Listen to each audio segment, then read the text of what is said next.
महीने भर में 39% उछली चीनी। आईएसएमए ने कहा कमी नहीं, जल्द घटेंगे दाम।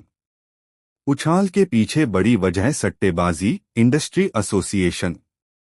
सरकारी आंकड़ों में चीनी का खुदरा भाव महीने भर में लगभग 39% बढ़कर राष्ट्रीय राजधानी यूपी और महाराष्ट्र में 65 से 67 रुपए प्रति किलोग्राम तक हो गया है।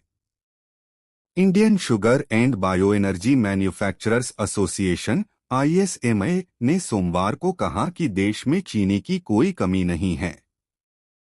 आईएसएमए ने कहा कि मौसम और बीमारी के चलते गन्ने की फसल प्रभावित होने के अलावा कीमतों में उछाल के पीछे सबसे बड़ी वजह सट्टेबाजी रही है, जिसके चलते बड़े उपभोक्ताओं ने त्योहारी सीजन की खरीदारी तेज कर दी। आईएसएमए ने कहा कि उसने सरकार से अनुरोध किया है कि डीलरों के लिए स्टॉक लिमिट 4000 क्विंटल से घटाकर 2000 क्विंटल कर दी जाए, जिससे बाजार में ज्यादा चीनी उपलब्ध होगी।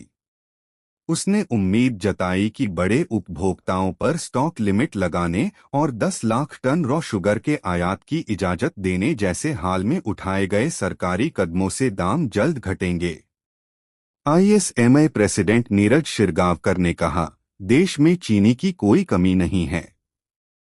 1 अक्टूबर से 30 सितंबर तक के मौजूदा शुगर सीजन में 280 से 285 लाख टन खपत का अनुमान है और एथेनॉल से जुड़ी जरूरत पूरी करने के बाद कुल 279 लाख टन चीनी उत्पादन अनुमानित है।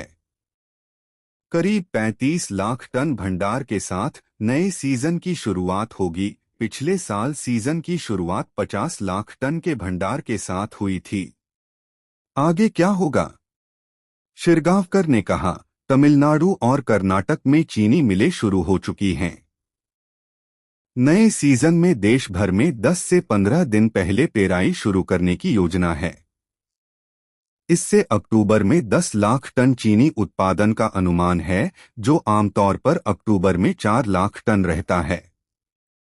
अक्टूबर में 20 से 22 लाख टन की खपत को देखते हुए नवंबर की शुरुआत भी करीब 25 लाख टन चीनी भंडार के साथ होगी। अक्टूबर के दूसरे तीसरे हफ्ते तक विदेश से भी चीनी आ जाएगी। नवंबर में मिलें भी पूरी क्षमता से चलेंगी, इसलिए चीनी की कोई तंगी नहीं होने वाली। शिरगावकर ने महीने भर में एक्समिल प्राइस 55 से 56 रुपए हो जाने की बात कही, लेकिन मिलों में सांठगांठ से इनकार किया। एथेनॉल ब्लेंडिंग का असर। आईएसएमए के डायरेक्टर जनरल दीपक बल्लानी ने कहा, दाम बढ़ने के लिए एथेनॉल ब्लेंडिंग जिम्मेदार नहीं है। सीजन की तीसरी तिमाही तक एथेनॉल के लिए 29 लाख टन चीनी गई थी और चौथी तिमाही मिलाकर कुल 30 लाख टन जाने का अनुमान है, जो पहले के वर्षों में कुल 40 लाख टन तक रहा है।